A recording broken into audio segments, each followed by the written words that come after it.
que mejor les leo directamente porque si no, que nos lo inspire el Espíritu Santo. No, en realidad el espíritu de la ciencia ficción. Que creo que es en el fondo lo que realmente pienso. El hogar, en esta tierra del doctor Ireneo Carvajal, estaba en el cuarto piso de un edificio construido en los 50, en una colonia proletaria donde abundaban los niños. En el quinto piso, a juzgar por los ruidos, habían instalado una guardería, y escaseaba el silencio y el misterio con que José Arco y yo habíamos adornado el entorno del director del boletín lírico del Distrito Federal. El doctor nos recibió infundado en una bata color tabaco que le llegaba hasta las pantorrillas y que parecía excesiva para el calor reinante. Era un hombre delgado, el rostro anguloso marcado por arrugas precisas y simétricas, de edad indefinible entre los 40 y los 60 años. Sus modales se ajustaban a los de un tipo triste y bien educado. El cuello de su camisa delataba cierta dejadez o pobreza que se contrastaba con el mobiliario de la sala, pequeño burgués y limpio. No miraba a los ojos. Así nos escuchó en silencio, con la vista clavada en el suelo o en la pata de un sillón, y a medida que José Arco explicaba el motivo de nuestra visita, comenzó a morderse los labios, cada vez con mayor frecuencia, como si de pronto nuestra presencia constituyera un agobio.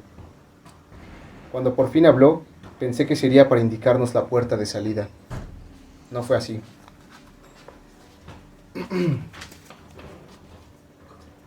Jóvenes, dijo, no acabo de entender el interés que les produce un fenómeno nada extraordinario. ¿No le parece curioso por lo menos que en el DF hayan más de 600 revistas de literatura? El doctor Carvajal sonrió benevolente. No exageremos. Mi admirado Ubaldo, tan telúrico siempre, se ha tomado a la tremenda mis cifras. 600 revistas de literatura.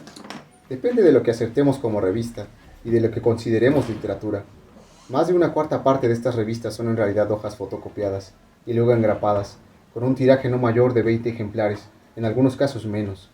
¿Literatura? Sí, para mí sí. Para Octavio Paz, por poner un ejemplo, no.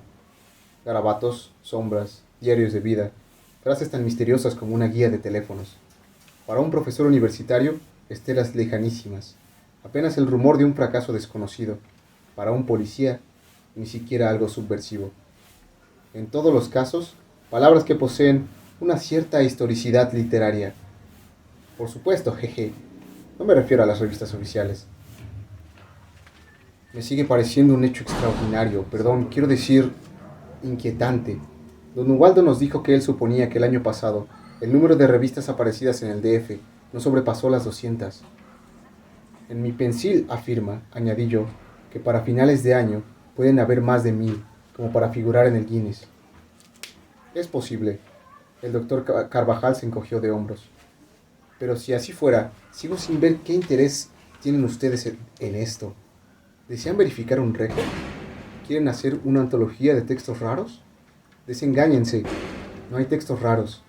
Miserables y luminosos algunos, pero no raros. Nos interesa como síntoma. ¿Como síntoma de qué? José Arco no contestó. Supuse que mi amigo pensaba en el huracán. El doctor Carvajal se levantó con una sonrisa enigmática y salió de la sala. Volvió con algunas de las revistas. Hojas fotocopiadas, hojas mimeografiadas y hasta manuscritas, órganos de talleres de poesía huérfanos de todo, fanzines de música moderna, letras de canciones, una obra de teatro en verso sobre la muerte de Cuauhtémoc, todas con algunas faltas de ortografía, todas humildemente en el centro del mundo. ¡Ay, México! Las revistas, desparramadas sobre la mesita que separaba nuestros sillones de la silla de madera de nuestro anfitrión, me parecieron esqueléticas, como los prisioneros de los campos de concentración nazis. Como estos, quiero decir, como las fotografías que nos los muestran, eran en blanco y negro, y tenían los ojos grandes y hundidos. Pensé, tienen ojos, nos están mirando. Luego, aparentando una calma que de pronto me había abandonado, dije, sí, se ven bastante pobres, y de inmediato me sentí idiota. Como síntoma de la revolución, la voz de José Arco, al contrario que la mía, sonó convencida y firme, aunque me di cuenta que se estaba tirando un farol. ¡Ah, qué pretensión!, exclamó el doctor. Y qué felices haría usted a los pergeñadores de estas hojas. Para mí, en cambio, son el síntoma de cierta tristeza. Permítanme que les cuente un hecho similar que puede resultarnos altamente aleccionador. Lo pueden encontrar en el libro 10 años en África, del sacerdote chiapaneco Sabino Gutiérrez. Los hechos narrados por el padre Gutiérrez ocurrieron en una aldea cercana a Kindu, en lo que entonces era el Congo belga, allá por los años 20, aunque nuestro cura solo estuvo 2 veces en esta aldea. La primera para visitar a su amigo Pierre Leclerc, misionero francés. La segunda para poner flores en la tumba de este. Ambas visitas fueron breves. En el intervalo, durante el cual Gutiérrez recorrió el sudeste del Congo hasta el lago Moero, sin ningún provecho evangélico, y sí, con una gran excitación de turista impenitente, para luego establecerse en Angola por espacio de más de 8 meses. Ocurrieron los hechos que voy a contarles, y que me parece guardan una especie de relación, si no con el fenómeno de las revistas, sí con lo que me temo ustedes entreven detrás del fenómeno. Antes de seguir, he de advertirles que después de años en África, invertidos casi todos en viajes y expediciones sobre los que el autor, por otra parte, no esclarece nunca los motivos, el padre Gutiérrez no se sorprendía fácilmente. Sin embargo, en esta aldea cercana a Kindu, hubo algo que despertó su curiosidad. Los nativos hacían gala de una destreza manual inusitada, de una facilidad para la carpintería que él no había visto nunca. O tal vez no fuera la destreza, sino la disposición, la atmósfera. Recuerda, en una página entrañable, su único paseo por la aldea en compañía de Leclerc, a quien conocía de Roma y con quien parece estar unido por una verdadera y profunda amistad pese a la diferencia de caracteres. Sabino Gutiérrez es mundano, culto, brillante, capaz de revisar su traducción de Píndaro en Katanga. Leclerc es descrito como un ser bondadoso, risueño, ajeno a las pompas y vanidades. Y mientras pasean en las chozas o rucas, como las llamaría usted, va observando, cada vez con mayor sorpresa, los objetos de madera que el arte de la carpintería, asumido de manera colectiva, ha ido creando. Leclerc, al ser interrogado, no comparte el asombro de su amigo. Ha sido él quien ha introducido muchas de las herramientas que usan los nativos. Le parece algo bueno y sano lo que hacen. No entiende el principio de extrañeza de Gutiérrez. Este no insiste, pero por la noche, la única que pasará en el poblado, sueña con sillas, taburetes, armarios, cómodas, mesas de todos los tamaños, mayormente mesas pequeñitas, banquetas, casetas de perro o casas de muñecas, e infinidad de objetos que podríamos clasificar en 3 apartados: los muebles propiamente dichos, los juguetes o imitaciones del progreso europeo, como trenes, automóviles, fusiles, etc., y los inidentificables u objetos artísticos, como planchas de agujereadas, discos dentados, cilindros enormes. Al día siguiente, antes de marcharse, Leclerc le regalará uno de los objetos de madera que tanto lo han trastornado: un Cristo crucificado de 10 centímetros, tallado en una madera blanda y como jugosa, de color negro con vetas amarillas, que nuestro viajero recibe encantado. La pieza, sin duda, es excelente. El resto son efusiones de cariño entre ambos sacerdotes y promesas de un no lejano reencuentro. Meses después, instalado en Luanda, Sabino Gutiérrez recibe una carta de su amigo, quien en una larga postdata vuelve a recordar de los trabajos de carpintería. Estos, dice Leclerc, han crecido de manera considerable, hasta el grado de dar ocupación a todo el pueblo, con alguna que otra excepción. Los campesinos trabajan las tierras como ausentes, los pastores pierden interés por sus rebaños. Leclerc y las 2 monjas enfermeras comienzan a preocuparse, pero el asunto dista de ser grave. En realidad, el francés lo relata como algo jocoso. Incluso hace gestiones que no darán resultados para comercializar las piezas en Leopoldville. A partir de entonces, Sabino Gutiérrez, en cada carta enviada a su amigo, pregunta por los nativos carpinteros. La situación permanece estable durante medio año. Después, una nueva carta de Leclerc da la señal de alarma. La fiebre de la carpintería se ha adueñado del pueblo y parece contagiosa. En algunas aldeas vecinas, los hombres, las mujeres y los niños comienzan a serruchar con el único serrucho comunal, a martillar con 2 martillos comunales, a clavar los pocos clavos existentes, a limar, a encajar, a encolar. La falta de medios es suplida con imaginación y técnicas autóctonas. Los objetos terminados se amontonan en las chozas y en los patios, desbordando la aldea enfebrecida. Leclerc habla con los más viejos. La única respuesta que consigue el diagnóstico de los brujos es que el virus de la tristeza y de la exaltación ha prendido en el pueblo. Sorprendido, muy a su pesar, reconoce en su propia alma un poco de tristeza y un poco de exaltación, como un reflejo diminuto y deforme de las emociones establecidas en su aldea. La siguiente y última carta es escueta. Posee, según Sabino, la sencillez de estilo de un de Vigny y la desesperación y religiosidad de un Verlaine. Jeje, ya ven, su capacidad como crítico literario no difiere mucho de la de nuestros actuales escritores de reseñas.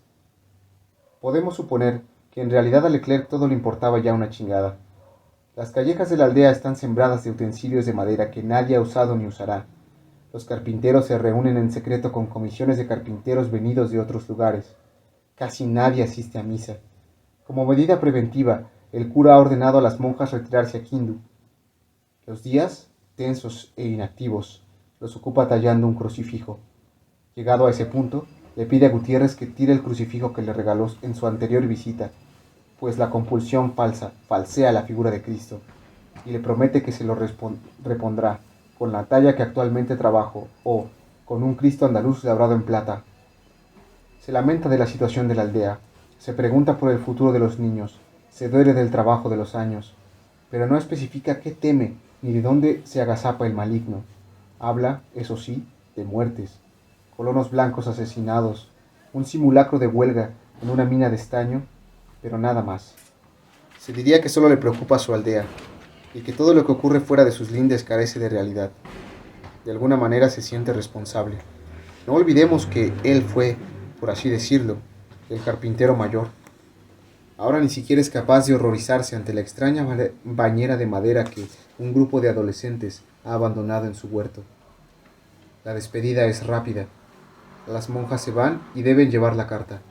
Leclerc se queda solo. Meses después, Gutiérrez se entera de su muerte. Pasada la sorpresa, y tras realizar infructuosas averiguaciones desde Luanda, nuestro sacerdote mueve todos los hilos a su alcance para volver al Congo, al lugar donde descansa su amigo. Por fin lo consigue. El problema ahora son las autoridades belgas, que se muestran renuentes a la visita. Los sucesos de la aldea X son considerados confidenciales. Tras mucho insistir, Gutiérrez se entera que la muerte de Leclerc no ha sido accidental. Su amigo fue asesinado durante una revuelta negra.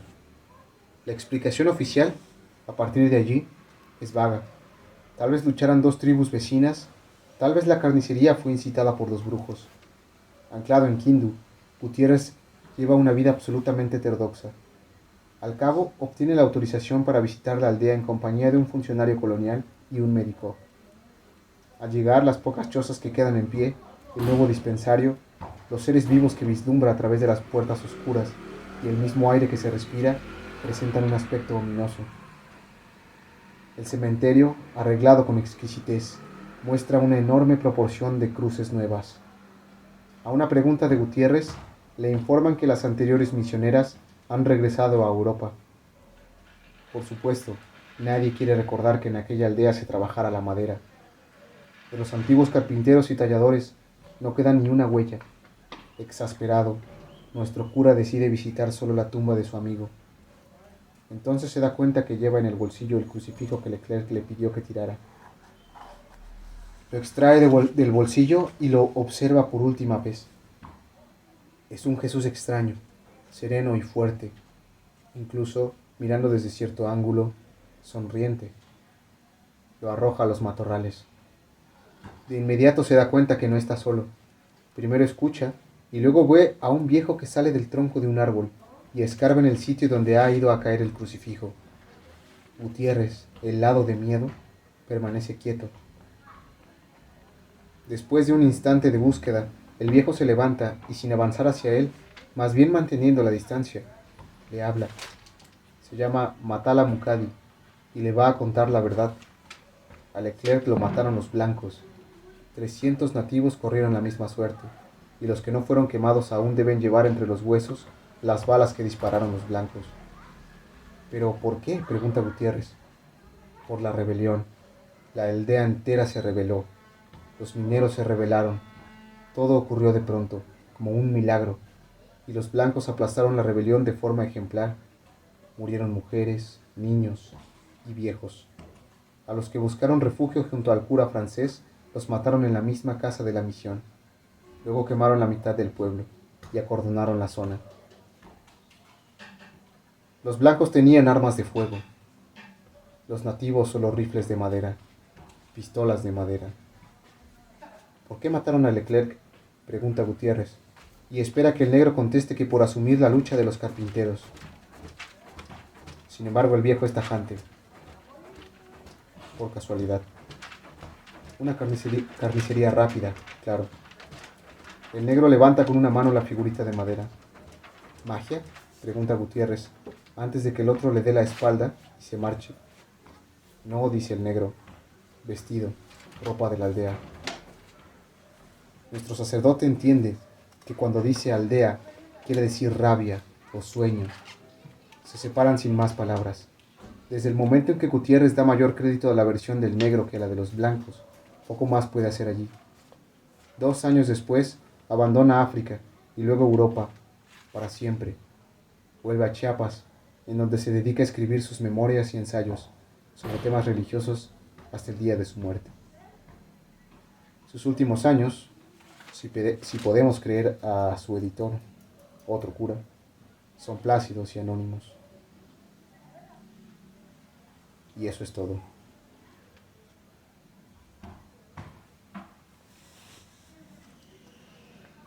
El doctor Carvajal permaneció en silencio. Su rostro, iluminado por los últimos rayos de sol que se filtraban por entre las hojas de la cortina, tenía un aspecto de calavera recubierta caprichosamente por una película de carne. Su cabeza, no obstante, daba una impresión de fortaleza y salud. Lo que intento decirles, añadió por fin, es que poco me importan 600 revistuchas más o menos. Lo que tiene que pasar, pasará, ¿no?, lo interrumpió José Arco. Exacto, joven. Y lo único que puede hacer un intelectual es contemplar la explosión, a la distancia adecuada, por supuesto. Para mí los que hacen estas revistas, dije hojeando 4 hojas que respondían al ambiguo título de Paraíso Perdido y Paraíso Recobrado, también son intelectuales. Artistas del fuego, me corrigió el doctor Carvajal, artistas del detritus, desempleados y resentidos, pero no intelectuales. Sí, dijo José Arco, ladrones de motos. El doctor Carvajal sonrió complacido. En el fondo era un neorrealista de cineclub. Víctimas. Aunque sonreía, su voz sonó terrible. Actores inconscientes de algo que con toda seguridad yo no veré. O tal vez ni siquiera eso. Una combinación del azar carente de significado. En los Estados Unidos les está dando por el video. Tengo buenos datos. En Londres los adolescentes juegan durante algunos meses a ser estrellas de la canción. Y no pasa nada, por supuesto. Aquí, como era de esperar, buscamos la droga, o el hobby más barato y más patético, la poesía, las revistas de poesía. ¿Qué le vamos a hacer? No en balde esta es la patria de Cantinflas y Agustín Lara. Estuve a punto de decirle que lo que estaba afirmando me parecía incorrecto. La poesía era para mí en aquellos años, y tal vez aún hoy, la disciplina literaria con mayores logros en América Latina. Que se hablara mal de Vallejo, que no se conociera con profundidad la obra de Gabriela Mistral, o que se confundiera Huidobro con Reverdy, era algo que me ponía enfermo y luego rabioso. La poesía de nuestros pobres países era un motivo de orgullo, tal vez el principal, de aquel joven turco que una vez a la semana se apoderaba de mí. Pero no dije nada al respecto. Por el contrario, recordé algo que había leído en los papeles que guardaba Jan y lo relacioné de inmediato con el tema de nuestra conversación. No creo que sea el video o la droga de los norteamericanos. Aunque la verdad no sé si usted se refiere a los videojuegos o a filmar sus propias películas.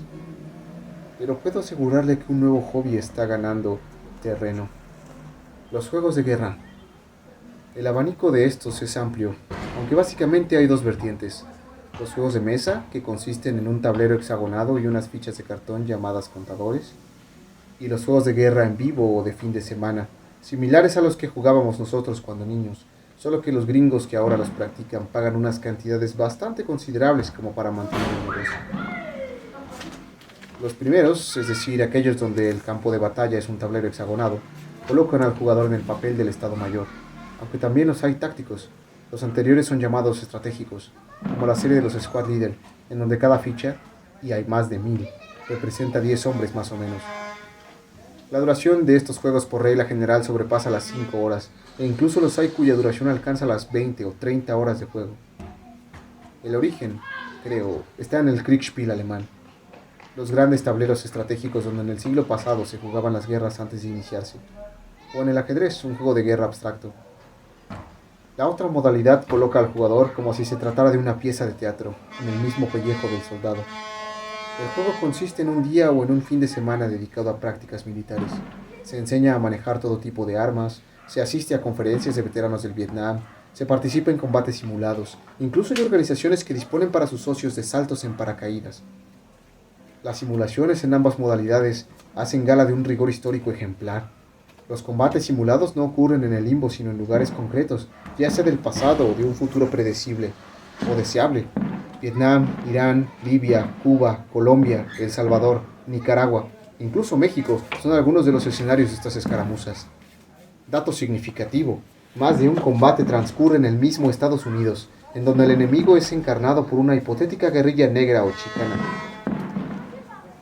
Las campañas en los juegos de mesa están tomadas en su mayor parte de la Segunda Guerra Mundial, aunque también se pueden encontrar guerras de un futuro no lejano, desde la Sexta Flota disparándole a todo bicho viviente en el Mediterráneo hasta la Tercera Guerra Mundial limitada al escenario europeo, con bombas atómicas incluidas. Pero la mayoría son de la Segunda Guerra Mundial, y con una iconografía y mecanismos de identificación marcadamente nazis. En su publicidad, por ejemplo, le prometen al futuro jugador que si juega bien y tiene suerte, la Operación Barbarroja puede ser un éxito. Los tanques de Rommel pueden llegar a El Cairo y la ofensiva de las Ardenas puede provocar un armisticio honroso. Ambos hobbies, los de mesa y los de weekend, poseen más de una revista a su servicio y una infraestructura solo concebible en los Estados Unidos. Por cierto, la casa que publica los juegos de mesa ya está sacando programas de guerra para ordenadores. Según creo, el negocio va viento en popa. ¿Pero quiénes juegan?, dijo el doctor Carvajal. Ah, eso es lo más curioso. Yo hubiera creído que a la guerra en vivo solo se apuntarían asesinos frustrados y miembros del Ku Klux Klan, pero parece ser que gusta bastante a los obreros especializados, a las amas de casa, a los yuppies y a la gente que está cansada de hacer jogging. Las guerras de tablero atraen más bien a fascistas perezosos, aficionados a la historia militar, adolescentes tímidos e incluso a exajedrecistas. Se dice que Bobby Fischer está jugando desde hace más de 2 años la batalla de Gettysburg, sin contrincante, él solo. El doctor Carvajal asintió con una sonrisa de ángel helado. El mundo va por derroteros extraños, murmuró. Los miniaturistas siempre me parecieron vasallos del demonio. Toda mi vida he creído que la maldad, antes de estrenarse, ensaya sus piruetas en pequeñito. En realidad, comparadas con los fetiches de los gringos, nuestras revistas parecen lo que son, bichos heridos. Pero vivos, apuntó José Arco, y luego me preguntó por Lovagini, ¿de dónde sacaste tú todo eso? Le dije que de los papeles que guardaba Jan. Según él, la John Birch Society es un asilo de ancianos bondadosos al lado de la gente de la revista Soldado de Fortuna, que no solo son mercenarios vocacionales, sino los auténticos creadores de lo que es hoy el happening o la performance imperialista. Lo mismo se puede decir de los que apuntan a los juegos de mesa. La casa Avalon Hill, por ejemplo, publica una revista que debieras hojear algún día, El General, la Biblia de los Manstein, Guderian y Kleist de bolsillo. Jan me habló una vez de Guderian. El doctor Carvajal nos miraba como la roca de los suicidas. Jan es un amigo nuestro, expliqué. Dice que hay que frenar a los tanques de Guderian muchas veces. De Guderian, muchas veces. Supongo que a lo largo de todo un siglo. aunque no sé qué tiene que ver es con lo que estamos hablando. Lírica de carnicería, refunfuñó el doctor, e hizo un gesto como dando a entender que le importaba un pito, pero que podíamos discutir todo el tiempo que quisiéramos. José Arco, al que le gustaba llevar la contraria, no volvió a abrir la boca. Yo dije unas pocas tonterías sobre lo primero que se me vino a la cabeza y nuestro anfitrión contó anécdotas sobre poetas médicos y poetas funcionarios muy conocidos a quienes nosotros no habíamos oído mentar jamás. Qué triste, pensé en un relámpago de lucidez o de miedo. Algún día yo contaré historias acerca de poetas lúmpenes y mis contertulios se preguntarán quiénes fueron esos infelices. Finalmente, cuando el silencio obstinado de mi amigo comenzó a exasperarme, solicité en préstamo unas cuantas revistas, no más de 10, a lo que el doctor Carvajal accedió sin ningún problema. ¿Piensan publicar algún artículo en el periódico? No sé por qué le mentí. Sí. Entonces procuren exagerar solo lo indispensable. Los dos sonreímos. José Arco comenzó a escoger los ejemplares. Ya en la calle mi amigo dijo, pobre pendejo, no se da cuenta de nada. Hacía una noche clara, y la luna en aquel barrio más que luna parecía una sábana puesta a secar en la ventolera del cielo. La moto, como de costumbre, se había vuelto a estropear y la arrastrábamos turnándonos cada 2 cuadras. Explícate, por favor, porque yo tampoco me doy cuenta de muchas cosas. Me entran ganas de matar a alguien. Después de mucho rato añadió, me entran ganas de hacerme un tatuaje en el brazo. Ahora era yo quien arrastraba la moto. ¿Qué clase de tatuaje? La hoz y el martillo. Su voz sonó despreocupada y soñadora. Pensé que era lo más justo. La noche se prestaba para los sueños y teníamos caminata para rato. Me reí. No, hombre, mejor esta leyenda. Siempre me recordarán. ¿No te gusta? Joder, qué raro. He salido de la casa de ese imbécil súper deprimido, pero también súper feliz. Le dije que lo entendía y no hablamos hasta que le tocó su turno de llevar la moto. Cambio el tatuaje por una bandera mexicana con la hoz y el martillo, dijo. Encendí un cigarrillo. Era agradable caminar sin tener que arrastrar la moto. Nos habíamos metido por un barrio de calles pequeñas, con árboles raquíticos y casas no mayores de 3 pisos. Me gustaría marcharme de aquí de una puta vez, dijo José Arco, con la moto y con mi bandera mexicana. Dime que no te gustó, dime que no te gustó del doctor Carvajal. Su cara de calavera. Pronunció cada palabra con una fe ciega. Parecía un esqueleto de posada, tomándoles el pulso a los pobres poetas jóvenes. Sí, dije, ahora que lo pienso. Era el esqueleto de posada, mierda, que mientras baila le toma el pulso al mismísimo país. De pronto sentí que en las palabras de José Arco había una franja cierta, verdadera. Intenté recomponer el rostro del doctor Carvajal, la sala de la casa, los objetos corrientes, la manera de saludarnos y de levantarse a buscar las revistas, sus ojos que tal vez escrutaban otra cosa, fuera de allí, mientras hablábamos. Me di cuenta cuando estabas contando lo de los juegos yanquis. Él no se dio cuenta que yo me di cuenta. ¿Cuenta de qué? De la manera de mirarnos, de mirarte, como si todo lo que decías fuera archiconocido para él. Por un momento pensé que sí, que el muy cabrón lo sabía todo. Sin darnos cuenta habíamos dejado de caminar. El cielo había experimentado un cambio súbito. En alguna parte del DF llovía y a juzgar por los truenos y los relámpagos, el agua se iba a dejar caer encima de nosotros sin más tardanza. Mi amigo sonrió. Se había sentado en el sillón de la moto y parecía esperar el aluvión. Solo de pensarlo me da miedo, le dije. No es para tanto. Parece que va a llover. Tenía cara de esqueleto, es verdad, dije. Bueno, luego pensé que no era que lo supiera todo, sino que todo le importaba un pepino. Puede que sí, puede que no. Abundan los tipos así. Se llaman a sí mismos hijos de la Revolución Mexicana. Son interesantes, pero en realidad son hijos de la gran puta, no de la Revolución. Puede que sí, puede que no, dije mientras miraba el cielo oscuro, oscuro, negrísimo. Nos va a pillar el chaparrón. Yo no les tengo rabia, al contrario, me asombra ver cómo aguantan la soledad. José Arco extendió las manos con las palmas hacia arriba. De una forma muy pero que muy retorcida, se han salido con la suya. Son los padres anónimos de la patria. Ya me cayó una gota. Se llevó la palma de la mano hacia la nariz y la olfateó como si la lluvia tuviera y los tiene, más de un olor. ¿Qué quieres que te diga? Maldita moto de mierda. Vamos a quedar ensopados. Yo no podría. ¿Qué no podrías? Las gotas de lluvia comenzaron a repiquetear sobre la carrocería oscura de un Ford de los 50 detenido frente a nosotros y que hasta ese momento no habíamos visto. Era el único coche en la calle vacía. No podría estar tan solo, tan silencioso, tan ordenado conmigo mismo y con mi destino, si me permites la licencia. Joder. En el rostro de José Arco apareció una sonrisa ancha y brillante. Vámonos. Aquí cerca está el garaje de un amigo. A ver si arregla la moto y nos invita a un café. Fin, a dormir.